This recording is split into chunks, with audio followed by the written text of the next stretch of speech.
Welcome into this week's episode of Your Drone Questions Answered, brought to you by Drone Launch Academy. I'm your host, Chris Breedlove. Today's question we're going to kind of tackle is this.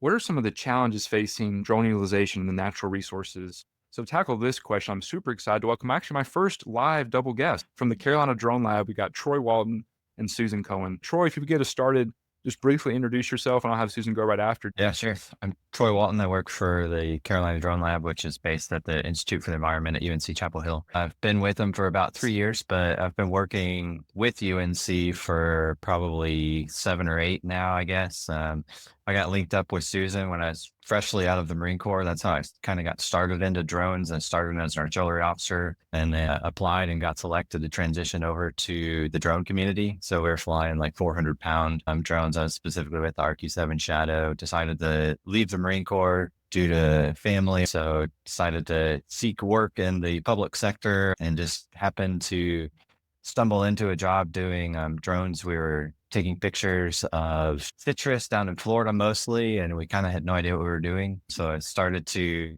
kind of get smart on the subject as I was going with that. And then got picked up by a couple of my buddies that worked for the Marine Corps as well. They all kind of got out at the same time for Otalo. And then that's where I met Susan, and we were working on a project that lasted about 4 years in total, a couple different ones kind of intermingled into one thing really, where we're teaching environmental managers up and down the East Coast at Marine Corps installations how to fly drones. That's specifically what I did. And then some of our partners at Duke helped us with the processing data. And then Susan was the kind of the principal investigator in the whole project. We worked together there, and then it kind of funneled in. Once that project ended, Susan was kind enough to pick me up at UNC, and now we've been working on all sorts of different projects, which we'll get into here shortly, I'm sure. That's awesome. I'll kick it now to you, Susan, for your intro. We, of course, were lucky to get Troy.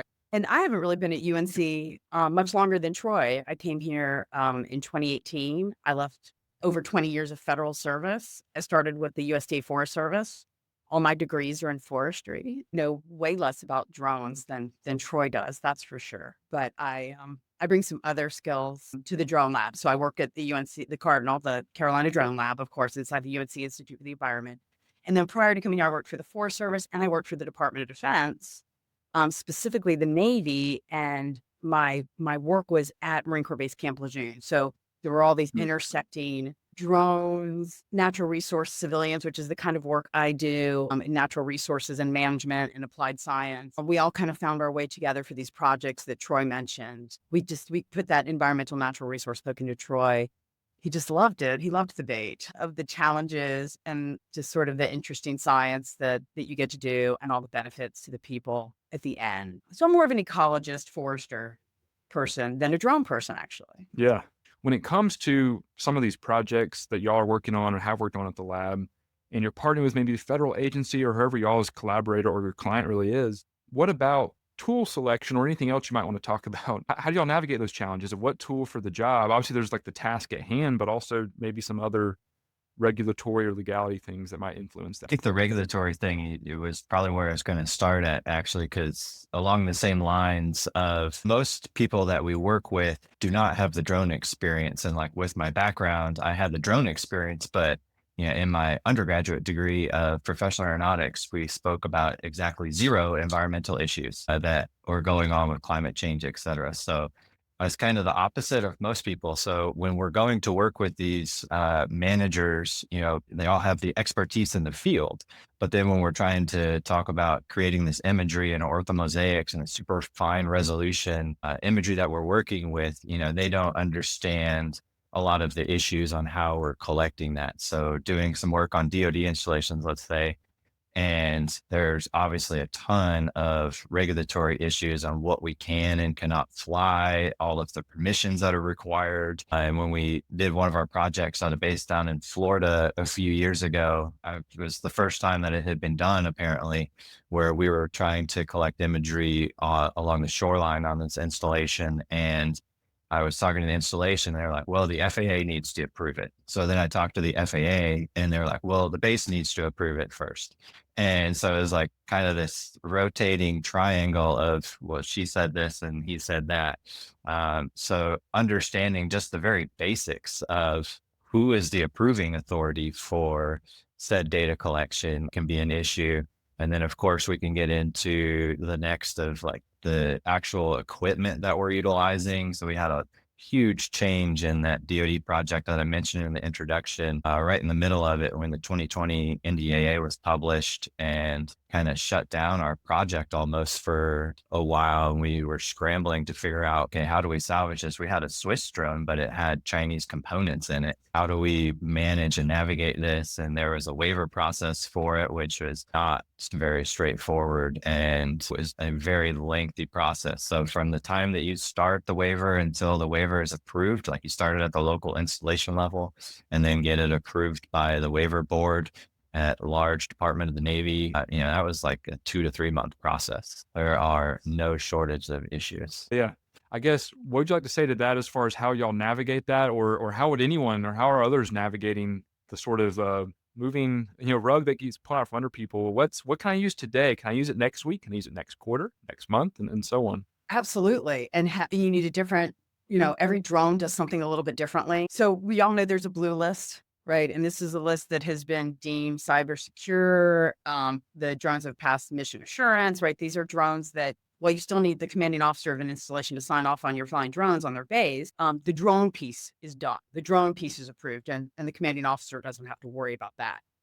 But that list is constantly rotating. And now drones, as have been moved to this. Some drones have been taken off the blue list and moved to the green list, and other new drones have been added to the blue list. Now we have all these questions, are drones that were approved to be NDAA compliant that are no longer on the blue list, that are now on the green list? We don't know the status all the time. And we don't always know which drones we're allowed to use. And the installations don't really know which drones you're allowed to use, right? We are often the subject matter experts, like Troy just said. When we come onto an installation and we have to fly and get permissions and check airspace, they kind of look to us frequently as the subject matter experts. If you're on a small budget and you're working on grants, right, and your grant's written and you have the equipment you think you need, and then there's a sudden shift in equipment you're allowed to use on a Department of Defense installation, sometimes you just don't know how to adapt. And the drones are very expensive, and they keep getting more expensive. We kind of thought the prices would come down once we started to see these lists generated. More companies would start producing blue drones. But Troy, I don't know about you, but I don't think the prices have gone down at all. In fact, I think they've probably gone in the other direction as sensors get more refined and things like that. It's a challenge, right? And you don't want to buy a different drone for every single thing you have to do. Then you have to store it. You have to insure it. You have to get the sensors. You have the right software, right? Every drone comes with its own system now, essentially.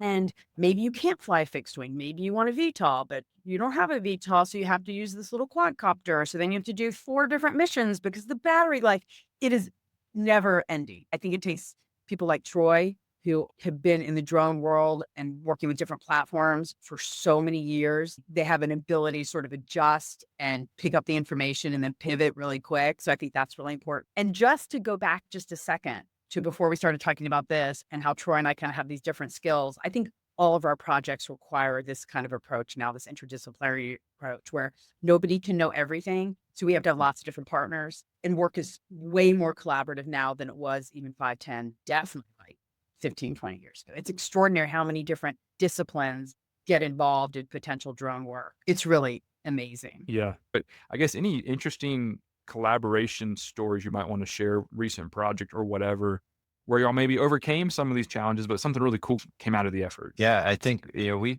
work anywhere from out at the coast, like to the mountains.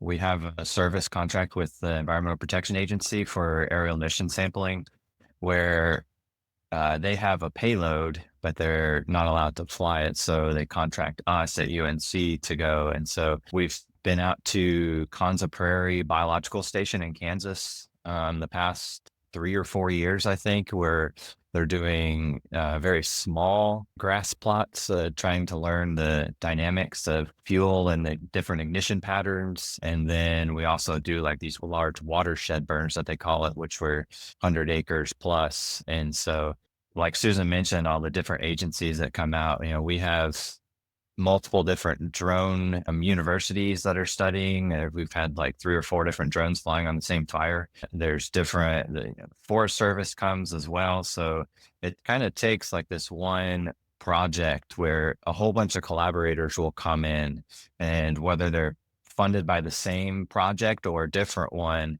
but we can come collaborate together to kind of reduce the costs, because you have all of these people converging on one spot, and it will help everyone, I guess, in trying to share all of the research that we're coming up with, and then the end product that the EPA is gathering from their emission sampler, producing it in papers, and then learning more. And that can be applied to so many different areas of expertise. So you're preventing other people from having to reproduce the same research. So we do that. We're doing munitions work with the DoD. So that comes back to our blue list, and they're looking to us to figure out what drone we need to fly, what is allowed to be flown. And I'll just say too, to caveat, just to throw it back 1 second, of like, I am an industry professional in the drone space, and I struggle to keep up with the latest and greatest of what's happening with the blue list, and in the initial, it was developed for the war fighter,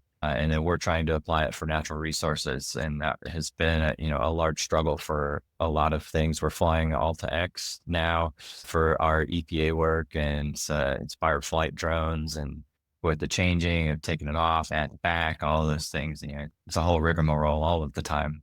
Keeps it interesting for us. Dude, I guess same question I asked Troy, just if there's a different project that you want to share and highlight that just really highlights, I guess, the collaborative nature and a cool success story that came from it. Yeah, so I'll actually expand on the one that Troy brought up, because Perfect. in addition to that contract work we do with EPA, which we love doing because we feel like they're really trusted partners and they trust us to do that work. And it's nice to have like that confident relationship with each other based on experience. But we are also on a couple of other projects together that are funded by the Department of Defense in support of prescribed and wildfire modeling and understanding fire behavior. Fire is really important on installations for a variety of reasons. A lot of them are coastal, especially here for Marine Corps and Navy on the East Coast. And there are ecosystems that they have to manage with fire to keep within the regulatory environment of endangered species and blah, blah, blah, blah, all the natural resource requirements they have, which is the stuff we love. But they also need to keep fuel down, right? Training can cause fires, right? Training, munitions, fires. So they need to control the amount of fuel on the ground. But they also need to understand how fire is going to behave so they can keep using fire in these systems and minimize impacts to the communities around them. So there's this very large community of wildfire and prescribed fire researchers that have been working together for years and funded by the Department of Defense. And we are an active group in that, where we study, right now is what we're studying is fine fuel moisture and how it affects behavior. And interestingly, we kind of shift remote sensing equipment, right? Now we use terrestrial laser scanners, and we still use drones, but we shift our remote sensing a little bit. So we're not just drones, right? We use a lot of satellite imagery, and Troy uses a lot of satellite imagery for a lot of his coastal work as well. The community around that, right? And we collaborate frequently, and we talk all the time, and it's just developing this body of data that is publicly available that then feeds these really important models to then help fire managers to be able to predict fire better. And it's going to get harder and harder to burn with all the changes in the climate. So there's all that kind of collaboration. And out of that, right, and just sort of showing how it kind of grows, is this group called the Integrated Research Management Team, who is also funded by DoD, who helps organize large fires. So it's fire experts. I mean, when I talk large, I mean, you can have 100 researchers out there burning for a week straight, working with NASA and FireSense, and they're targeting planes and moving satellites, right? Like, it is Wow. extraordinary how collaborative and how high tech it can get. And then you need people on all parts of that project. And we're really like that applied piece, right? You need the engineers doing stuff, and then you need the fire guys doing stuff, and then you need ecologists. I can fill an ecology role, and then we have this remote sensing need. So it's really amazing, the collaboration. It's probably more than you wanted, but it's remarkable what goes on sometimes. Yeah. What's the origin story of the Carolina Drone Lab? Because I'll be honest, I hadn't heard about it at all until I think at NCGIS earlier this year in 2025. Someone in y'all's lab, I wish I could remember her name, came up, and I was like, there's a drone lab at Carolina. I've never heard of this. This is awesome. And I think, Troy, somehow I missed the mark when I met you that you were at Carolina and the Institute for the Environment. I didn't know there actually was a dedicated drone lab. So anyway, what's the story, and why are y'all so low profile? We're very incognito. It's not really I wish I had this dramatic story, you like a reveal, a gender reveal or something. But it started with just Troy and I working together and then me being exposed to drones and seeing how interesting they are in the work I do as a natural resource person, as a forester and an ecologist, right? Working on the ground, seeing how ecosystems change and stuff. And I was like, oh my God, this data is exactly what we need. Right. Like it fit. It was kind of my first exposure also. It was a little bit before that project when it was kind of the Wild West and a person who shall remain unnamed came down to an installation that shall remain unnamed and flew a phantom all over the damn place. It was awesome. And nobody cared back then. No, there was no rules. And when I came to Carolina, so when I was working with Troy for that project, mostly it was when I was working with the Department of Defense and I transitioned to Carolina in the middle of that project. And it just sort of made sense that there wasn't anything like that here. And we had a project already. So let's give it a go. And then we were fortunate enough to be able to bring Troy to Carolina. And I think you met Peggy Mullen, who is extraordinary. She is also with the lab and just is going to finish up her master's any minute now and does amazing work with submerged aquatic vegetation and drones. And it just sort of started, honestly. We put a name on it, wrote some grants, right? Bought some more gear, and we just sort of plug along, to be honest with you. Yeah. I work with a ton of people at Carolina. They send us an email, and I don't think we ever say no. We love collaborating. I don't know. We're just not shiny, sparkly people. I don't know. I don't know why we just. But I think the people who know us, I think we have a great reputation. We just kind of do what we do and chug along. That's not a Yeah. fun dick, sorry. Yeah. I'll say this. I'll toot our own horn for a minute, right? When we show up to certain things, people know who we are, right? And they respect the work we do. And we're often the first reach out. A lot of Yeah. Department of Defense people reach out to us that, hey, I heard your name. I heard you guys know what you're doing on DoD lands. Can you talk us through it? We got a random call from the Texas Department of Transportation. We're going to do a webinar with those guys, try to help them start getting their environmental work a little more going than it is right now. So we are small and quiet, but mighty. Okay. And then how are various levels, I guess, of Carolina students participating in the lab? Are they research assistants? Are they taking classes? Like, how does that student component, I guess, work with the lab today? Yeah, so we do quite a few guest lectures across a few different spectrums of the university. We work with the archaeology class. At the Institute for the Environment, there's field sites. And so we teach at some of the field sites, and I'm heavily involved at Highlands field site in Highlands, North Carolina, in the mountains with Rada Petrick, who's the director there. And Rada and I actually just this summer, I've done the trip previously in the past with Susan, but this was the first year it was Rada and myself. We took 9 undergrad students, mostly environmental focused, but we had like a math major as well, and a business major. So we get a couple thrown in there for here and there that are just kind of looking for a great experience. They take a couple different of the ENIC courses, which are environmental focused. So I specifically teach remote sensing. And then the second class was Water in Our World, which we have an outstanding partner at the University of San Francisco de Quito, Sixto, who has taught with us several years in the past as well. So we took 9 students to Ecuador. We start with a few days in Quito, head out to the Amazon. And while we're in the Amazon, it's very research focused. So Rada works with small mammals and bats. And then I flew drones in the Amazon. We flew 2 years ago when we were there the last time. I flew a small little section of Tiputini Biodiversity Station. And then this year again, we flew the same area and we're able to look at change over time.